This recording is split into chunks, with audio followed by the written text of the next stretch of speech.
কথা কৈ যাওঁ, পুৰীখনতকৈ অধিক সংক্ৰান্ত সুগন্ধি পখিলা যেতিয়া যিজন কবিৰ কিতাপ ছপা হয়, তেতিয়া বুজি ল'ব লাগিব যে সেই কবিতাৰ গৰ্ভত থকা মানেই আমি চিনি পোৱা নাই, আৰু চিনি নোপোৱাৰ কাৰণেই আমি হয়তো অৱহেলা কৰিম। গুগল আমি চাওঁ, গুগল যিমান ডাউনলোড নকৰক কিয়, ৰুটি আৰু ভাত গুগলে কেতিয়াও আপোনাক ডাউনলোড কৰি দিব নোৱাৰে। ৰুটি আৰু ভাতৰ বাবে পথাৰলৈ যাবই লাগিব, পথাৰত কৃষকৰ ঘৰখন দেখিবই লাগিব, জমিদাৰ আৰু মৌজাদাৰৰ দুৰাকাংক্ষা মনত পুহি ৰখা খেতিয়কৰ বিৰুদ্ধে থকা ষড়যন্ত্ৰবোৰ আপুনি জানিব পাৰিব লাগিব।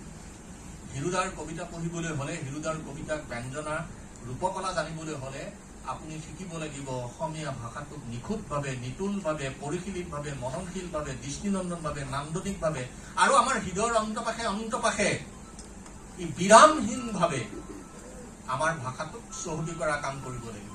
অসমীয়া ভাষা ধ্বনিগতভাৱেও বৈজ্ঞানিক আৰু ব্যাকৰণিকভাৱেও বৈজ্ঞানিক। এই পৰম সত্যটো নৱপ্ৰজন্ম বা আমাৰ সকলোৱে আমি জানিব পাৰিব লাগিব। মাতৃভাষাত চহকী নহলে হিৰুদাই যিবোৰ কবিতাত শব্দ প্ৰয়োগ কৰি গৈছে, অনেক শব্দ মোৰো অসুবিধা লাগে, ময়ো কেতিয়াবা হিৰুদাৰ শব্দ বিচাৰি কেতিয়াবা অভিধান খুচুৰো। গতিকে মাতৃভাষাই পৃথিৱীৰ যিকোনো প্ৰান্তৰ মাতৃভাষা এজন মানুহৰ মৌলিক চিন্তা উদ্গীৰণ, উদ্ভাৱন, প্ৰচাৰ, বিশালতা প্ৰদান কৰিব পাৰে একমাত্ৰ মাতৃভাষাই।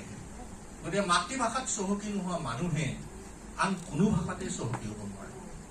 হিৰুদাই কংক্ৰিটৰ সাম্ৰাজ্যৰ মাজত বসবাস কৰিছিল, চিমেণ্ট জগতৰ মাজত বসবাস কৰিছিল, পথাৰৰ কথা কৈছিল। এতিয়া দ্ৰুতগতিত চহৰে পথাৰ কৈ কৰিছে, চিমেণ্ট সাম্ৰাজ্য গঢ়ি উঠিছে।